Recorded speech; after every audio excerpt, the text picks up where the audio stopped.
X factor. Kabul کی ایک university کے پروفیسر لکھتے ہیں، میرے پاس پڑھنے کے لیے پیسے نہیں تھے، اس لیے زمین بیچ کر پڑھائی کی، پھر فوراً سے پی ایچ ڈی کر لی۔ جب میں واپس کابل لوٹا تو دل میں یہ خیال تھا کہ صدر کے بعد دوسری بڑی کرسی مجھے ملے گی۔ نوکری کے لیے بہت سارے دفتروں کی خاک چھانی، لیکن کہیں نوکری نہ ملی۔ گزارا کرنے کے لیے کچھ تو کرنا تھا، اس لیے میں نے کار سروس اسٹیشن کھولنے کا فیصلہ کیا۔ رشتہ داروں نے بہت مذاق اڑایا، مگر میں نے خود کو اور گھر والوں کو یہ کہہ کر تسلی دی کہ سب ٹھیک ہو جائے گا۔ سروس اسٹیشن خستہ حال تھا، مجھے شیشے کی جگہ پلاسٹک استعمال کرنے پڑے۔ کابل کی یخ بستہ ہوائیں آئے روز پلاسٹک اڑا کر لے جاتی تھی اور مجھے ہر روز نیا پلاسٹک خریدنا پڑتا تھا۔ میرے اس نئے کام سے چچا زاد بھائیوں کو بہت راحت محسوس ہوئی۔ وہ گاہے بگاہے خوبصورت کاریں لے کر آتے اور مجھے صاف کرنے کو کہتے۔ میں ان کی کاریں ہمیشہ خود صاف کیا کرتا تھا۔ ایک شام کابل کی خون جما دینے والی سردی تھی، یخ بستہ ہوائیں چل رہی تھیں۔ میں پلاسٹک کی کھڑکی سے باہر کا نظارہ دیکھ رہا تھا کہ چچا زاد بھائی اپنی ایک گاڑی لے کر آئے۔ جب میں نے گاڑی کھول کر دیکھی تو اندر گھاس اور گوبر سے بھری ہوئی تھی۔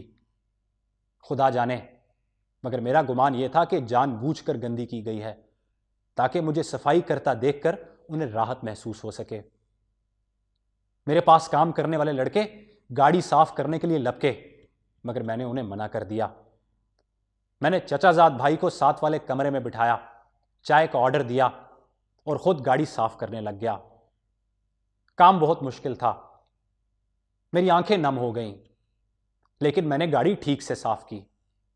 اسی دوران چچا زاد ہاتھ میں چائے کا کپ اٹھائے باہر آئے اور مجھے بولے کہ ٹھیک سے صاف کرنا۔ یقین مانے بہت مشکل لمحات تھے، مگر میں چچا زاد بھائی کو مایوس نہیں کرنا چاہتا تھا۔ کچھ دن بعد ایک گاہک اپنی گاڑی لے کر آیا۔ صفائی کے بعد مجھے وہ گاہک تھوڑا مضطرب نظر آیا۔ میں سمجھا شاید صفائی سے مطمئن نہیں۔ جب میں نے وجہ پوچھی تو پتا چلا کہ وہ ایک طالب علم ہے اور اس کا امتحان ہے۔ اتفاق کی بات یہ تھی کہ اس کا معاشیات کا امتحان تھا اور میں نے معاشیات میں ہی پی ایچ ڈی کر رکھی تھی۔ میں نے سبجیکٹ پوچھا، اس نے بتایا اکاؤنٹنگ۔ میں نے اسے ساتھ والے کمرے میں بیٹھنے کے لیے کہا اور پھر 6 مہینے کا سبق 15 منٹ میں سمجھا دیا۔ وہ میری تعلیم جان کر بہت حیران ہوا اور مجھ سے ضد کرنے لگا کہ آپ میرے ساتھ میری یونیورسٹی چلیں۔ یونیورسٹی کے وائس چانسلر میرے دوست ہیں۔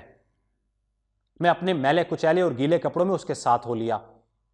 میرا حلیہ دیکھ کر اس نے مجھ سے استفسار کیا کہ آپ کے پاس پہننے کو اور کپڑے نہیں ہیں؟ میں نے جواب دیا نہیں، اور مجھے معلوم ہے کہ نوکری کسی نے نہیں دینی۔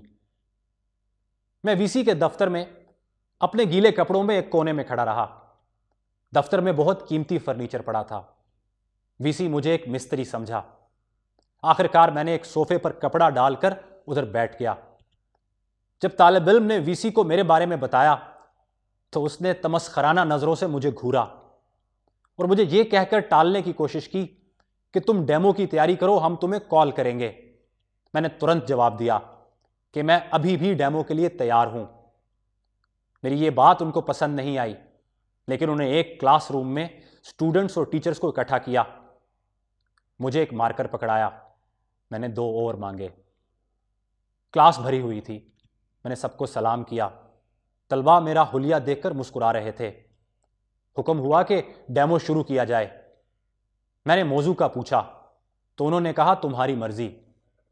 میں نے بورڈ پر معاشیات کے 10 سبجیکٹ لکھ دیے۔ انہوں نے دوسرے والا ٹاپک سلیکٹ کیا۔ میں نے مزید کلاسیفائی کیا اور سمجھانا شروع ہو گیا۔ میری لکھائی بورڈ پر بہت بھلی معلوم ہو رہی تھی۔ میں لکھتا رہا، پورا بورڈ بھر گیا، حتیٰ کہ ساتھ جڑے 2 بورڈ بھر گئے۔ اتنے میں تالیاں بجنے لگی۔ میں نے پیچھے مڑ کر دیکھا تو پوری کلاس کھڑی ہو کر میرے لیے تالیاں بجا رہی تھی اور میں وہاں اپنے گیلے اور میلے کپڑوں میں کھڑا تھا۔ وی سی نے مجھ سے پوچھا کہ بھائی تنخواہ کتنی لوگے؟ اور یوں مجھے نوکری مل گئی۔ میں نے مشین کی طرح کام کیا اور مہینے بعد بیسٹ ٹیچر ایوارڈ کے ساتھ مجھے اچھی خاصی تنخواہ بھی ملی۔ اس وقت اس یونیورسٹی میں سب سے زیادہ تنخواہ 50,000 افغانی تھے۔ مجھے 1,20,000 پر نوکری پر رکھ لیا گیا۔ پھر مجھے امریکہ یونیورسٹی، فائنانس منسٹری، بین الاقوامی کانفرنسوں اور دنیا بھر میں کام کرنے کا موقع ملا۔ ابھی میرے کار سروس اسٹیشن کا 1 سال کا کانٹریکٹ مکمل نہیں ہوا تھا کہ میں نے 30 ممالک گھوم لیے تھے۔ میرا آج بھی اپنے چچا زاد سے بہت عزت کا رشتہ ہے۔ وہ مجھے بہت احترام سے بلاتے ہیں اور نام کے ساتھ ہمیشہ صاحب لگاتے ہیں۔ میں اللہ سے بہت خوش ہوں۔ زندگی کے سامنے کبھی ہتھیار مت ڈالیں۔ آنے والی کل سے ہمیشہ پر امید رہیں۔ پیارے دوستو، یاد رکھیں، زندگی میں کوئی بھی کام بڑا یا چھوٹا نہیں ہوتا۔ البتہ کسی بھی کام کو کرنے کا طریقہ کار بڑا یا چھوٹا ہوتا ہے۔